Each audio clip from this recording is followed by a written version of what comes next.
Gracias, presidente. Señorías, señora Dolors Montserrat, ministra de Sanidad, Servicios Sociales y, si le queda algo de tiempo, Igualdad. Qué tiempos aquellos en que Igualdad merecía un ministerio, ¿verdad? En fin, el Estado existe para cumplir funciones de protección. Tiene el deber de proteger la vida y garantizar la seguridad de su ciudadanía. Bien, el Estado está fallando a las mujeres, a la mitad de la población. En lo que llevamos de año se han producido en España 92 asesinatos machistas.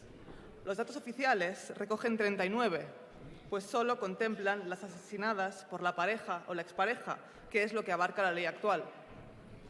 Lo cierto es que solo con los datos oficiales llevamos más de 800 asesinatos machistas en los últimos 12 años.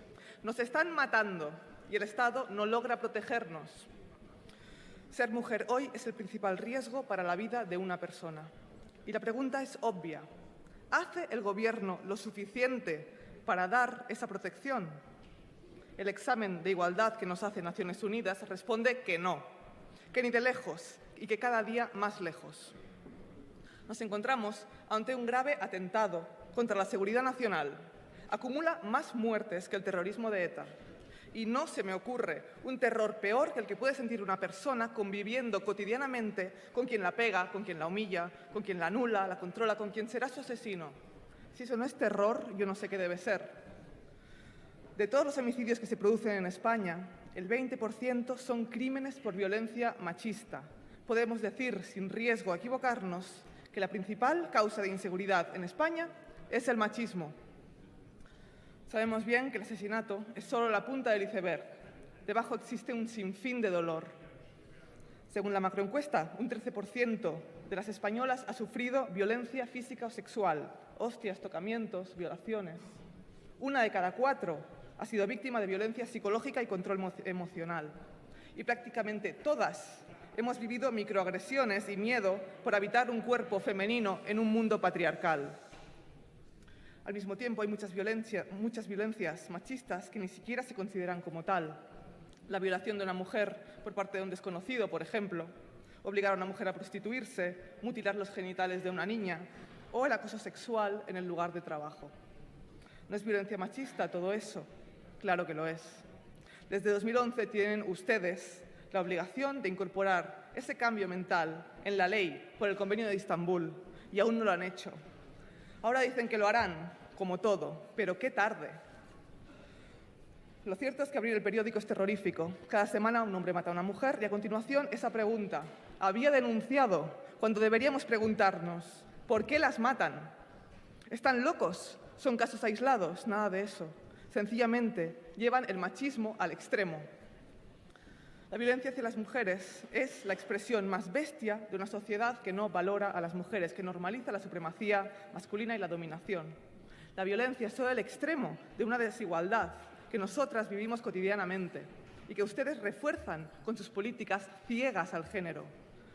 Es la desigualdad que se expresa, por ejemplo, en que nos paguen menos por el mismo trabajo, en que seamos mayoría entre la gente pobre y muy minoría o residuales entre las élites del poder político, económico, mediático, eclesiástico. Ese es el patriarcado, y no verlo, no combatirlo, es permitir la violencia. Y la pregunta es obligada. ¿Hace el Gobierno lo suficiente para erradicar el machismo?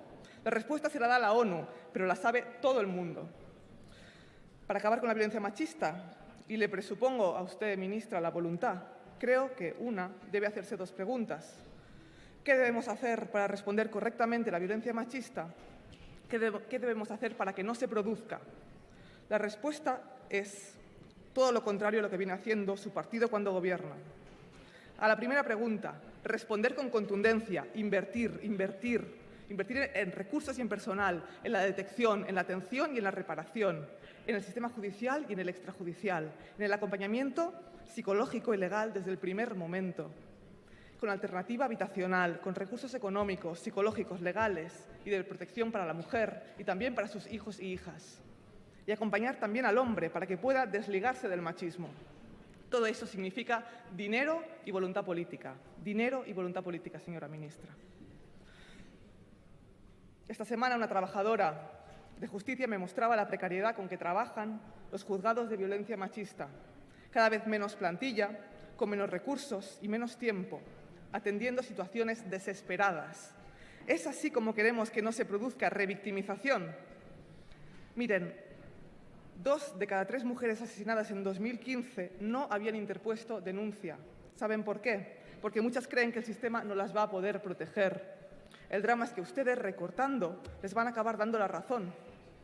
Hay que garantizar que denunciar derive en una protección efectiva inmediata y que la protección efectiva inmediata no dependa de denunciar. Eso significa recursos, profesionales y servicios. Y ustedes se dedican a recortar. Y los recortes matan, señora ministra, en este tema de una forma trágicamente literal. La segunda pregunta es esta. ¿Cómo hacemos para que no se produzca la violencia? La respuesta es erradicar el machismo. No hay otra, evitar su contagio. Eso se consigue legislando en favor de las mujeres para redistribuir poder social en todos los ámbitos de la vida, empezando por combatir el techo de cristal, con cuotas o con lo que haga falta. Y eso se hace con políticas educativas potentes y preventivas, rompiendo los roles de género, empezando por los medios de comunicación y por las escuelas. Es fundamental invertir en educación y en coeducación y así, de paso, cumplir con la ley de 2004, cosa que ustedes no hacen.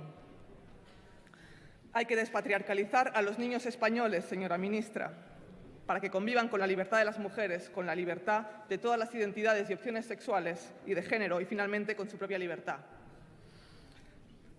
Es en las partidas económicas donde un gobierno fija sus prioridades. La economía no es neutra y son sus decisiones políticas las que han empeorado la vida de las mujeres.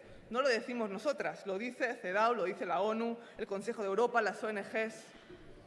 España, con este gobierno, suspende en género, en salud, en diversidad funcional, en brecha salarial, en todo. Los informes internacionales son demoledores y muestran preocupación por los retrocesos de estos últimos años. Concretamente, en igualdad, sus recortes son crueles. En una sola legislatura, la partida destinada a la lucha contra la violencia machista ha sufrido un recorte acumulado de 39 millones de euros, una cifra superior a la partida de todo un año. Se han comido ustedes el dinero de todo un año. Eso es exactamente lo que no hay que hacer si las vidas de las mujeres le parece que son importantes. Por otro lado, la partida destinada a la promoción de la igualdad han recortado en 4 años más de una tercera parte. Otra cosa es que el gran hachazo lo metieran ustedes en 2012 y 2013, bien lejos de las elecciones, y no después. Han empequeñecido insoportablemente tanto la igualdad como la lucha contra la violencia machista. Eso es una terrible irresponsabilidad. Es su obligación protegerlas y están fallando. Usted empieza de nuevo. Deseamos que sea diferente. Necesitamos desesperadamente que sea diferente de lo vivido hasta ahora. Este grupo parlamentario interpela a la ministra para saber si reconsiderará la prioridad de estas políticas. La instamos a revertir las políticas de recortes practicadas hasta el momento. ¿Es la pasta o la vida de muchas, señora ministra? Bueno, en primer lugar, es estupendo que ustedes estén trabajando ahora en un pacto de Estado. Les recuerdo que tienen firmado desde 2014 un acuerdo social y político en el Congreso del que no han desarrollado ni una coma. Aún así, el pacto de Estado es una buena noticia, o lo será si le adjuntan un presupuesto y si lo cumplen. Miren, señora ministra, ONU Mujeres les dice que basta de papeles sin partida económica, basta de buenas intenciones sin dinero detrás. Señora ministra, los 4 años del PP en esta materia son un verdadero desastre, no lo digo yo, lo dicen todas las evaluaciones internacionales. No pensé que se atreviera a defenderlos. En 4 años han recortado gran parte del presupuesto dedicado a la igualdad y a la lucha contra la violencia machista. Compare con datos de 2011, no con datos de 2015. Compare con datos de 2011. Han recortado en lucha contra la violencia machista y en igualdad. Esto solo significa una cosa, que les parecía un gasto prescindible, que en un momento de crisis decidieron que ese era un gasto del que se podía prescindir. En 4 años, además, han ahogado económicamente la ley de dependencia y han recortado en sanidad. Eso significa peor vida para las mujeres. Ustedes saben que son ellas las que cuidan cuando el Estado se retira, Quizá les parezca bien, pero entonces no nos digan que combaten el machismo. Estos 4 años también nos han quitado libertad. Han expulsado las lesbianas y las mujeres solas de la reproducción asistida pública. Y no nos olvidamos de la ley contra el aborto, la ley Gallardón. Señora ministra, hemos visto sus fichajes, estamos un poco asustadas, esperamos que tenga muy claro que nuestro cuerpo es nuestro. Finalmente, los recortes generales afectan específicamente a las mujeres, pues son ellas son quienes son mayoría, tanto como usuarias como trabajadoras del sector público. Cada vez que ustedes empequeñecen el Estado, las mujeres viven peor. Ustedes han gobernado contra las mujeres, pero no tiene por qué seguir siendo así. Usted toma ahora una responsabilidad que es complicada, de cero, y te deseo aciertos. Dice que en este tema no hay ideología. Bien, demuéstrenlo. Recupere educación para la ciudadanía. Dice querer trabajar por la igualdad. Hágalo. Recupere las partidas presupuestarias previas a sus terribles recortes. Nos dirán que no hay dinero y, efectivamente, faltan ingresos. Por eso es tan necesaria una reforma fiscal progresiva, que quien más tiene, más pague, y perseguir el fraude fiscal en lugar de amnistiarlo. Por otro lado, con los recursos que sí tenemos hay un problema de voluntad política. Por ejemplo, nuestras vidas no deberían ser menos importantes que el pago de una deuda. Este año, lo que destinaremos a la lucha contra la violencia machista es un 0,05 de lo que destinaremos a pagar los intereses de la deuda. ¿Es o no es un tema de prioridad política? Mientras la deuda es un lastre que podríamos renegociar, la violencia machista es una lacra que no tiene aplazamiento posible. Usted lo sabe, usted lo ha dicho. En nuestra opinión, o los presupuestos generales traen consigo un aumento muy sustancial de las partidas presupuestarias para igualdad y para la lucha contra la violencia machista, para ambas, a niveles de 2011 por lo menos, o solo podemos interpretar sus buenas palabras como un brindis al sol. Mucha suerte, ministra.